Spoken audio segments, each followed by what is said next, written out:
Hi there, and welcome back to Aloud, the Conscious Leadership and Personal Growth podcast. I am your coach, Dr. Caneel Joyce. Today, we have a special episode showcasing conscious leadership in action with our guest, APAC Energy Markets Regulatory and Sustainability Lead at Google, Michael Patrick Martin. Michael is a Vanderbilt, Berkeley, and Harvard-educated, detail-oriented systems thinker, consensus builder, and self-starter who has a wide breadth of professional and volunteer experience across the APAC region, the USA, Latin America, and Russia. And he's also in the midst of a tremendous heartbreak and tragedy, established something that is becoming part of his legacy. And this is the John E. Martin Memorial Fellowship. And there's an associated mental health care tech challenge that's based out of UC Berkeley, from which we both hail, and is about to happen.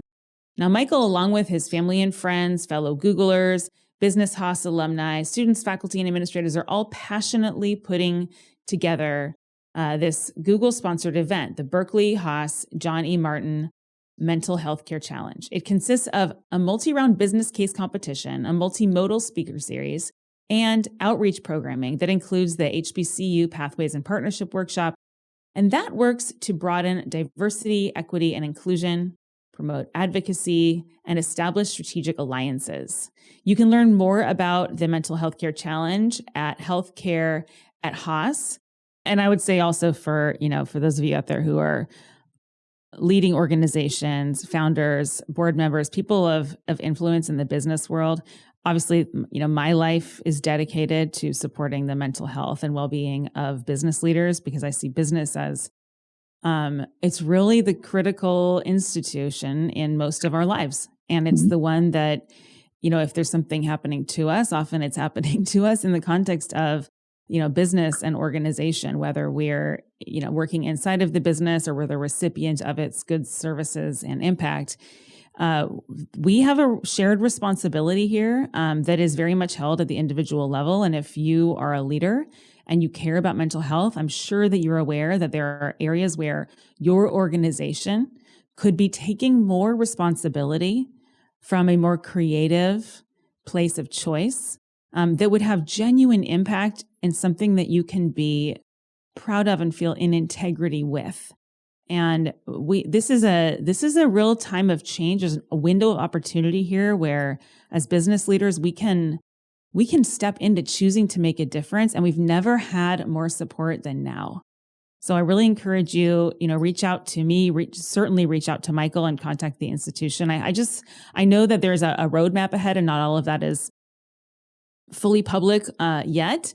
But I think there's going to be also some other ways that perhaps the impact of Michael's program expands, and you could have a chance to make a really genuine difference. I know that a lot of our colleagues care about this, and high five, go Haas. I am really happy that we chose that school and that it brought us together. I remember you so distinctly, and I loved working with you back then, and I couldn't be more thrilled for what you're up to now. Thank you. In 2019, I went to Berkeley and I said, hey, I have this idea. Why don't we actually create a business competition around the intersection of business and mental health care, understanding that so many of us are impacted by mental health related issues, either directly or indirectly. And we definitely understand that if we're not in a good headspace, we're not going to go and be as productive as we can go and be in whatever it is that we're doing, including work. And Berkeley was excited about this. So we started to go and pursue this. And then what suddenly had happened, Caneel, was COVID. And whereas prior to COVID, I had found myself flying to a variety of locations where we were building these large modern day refineries called data centers. Suddenly I was not, but the construction crews still were. And I started going and doing research on the construction crew and the industry itself, and found out that they had, the highest instance of mental health related issues, including suicide. And that's when it clicked once more. Okay, our inaugural John E. Martin Mental Health Care Challenge is going to go and focus on how do we go and get resources in a timely manner to these folks on these construction jobs. They have families. I want them to go home safe and sound physically as well as mentally. And we put this on entirely virtually the first year, but with great success. And it was so well received that we then entered into a multi-year agreement in terms of sponsorship with Google. And now we find ourselves actually focusing on the intersection of not only mental health in business, but DEI, diversity, equity, inclusion with mental health and business. And part of the impetus behind that was this.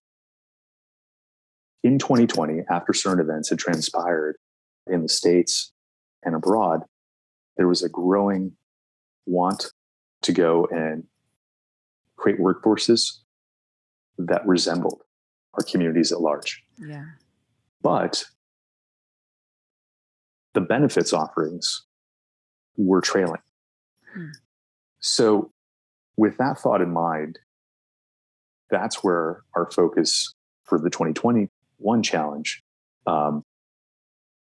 is and came about, saying, if we have this increasingly diverse workforce, how do we make sure that we have an increasingly diverse set of mental health care programming and services that we're offering to this workforce so that everybody has access to quality programming? Explain to me kind of the lack of diversity that you were seeing and the cost of not having the diversity there.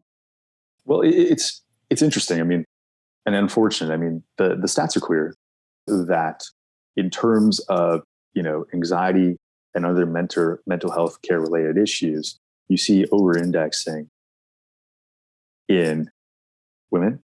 You see over-indexing in terms of people of color, and probably any other number of groups that find themselves in minority positions. Mental health care, or yes, yeah, okay. And oftentimes there are stigmas that folks need to go and overcome.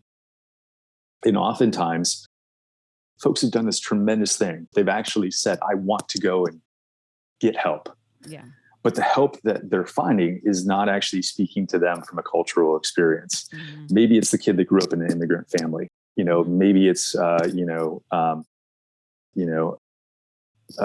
Black coworker.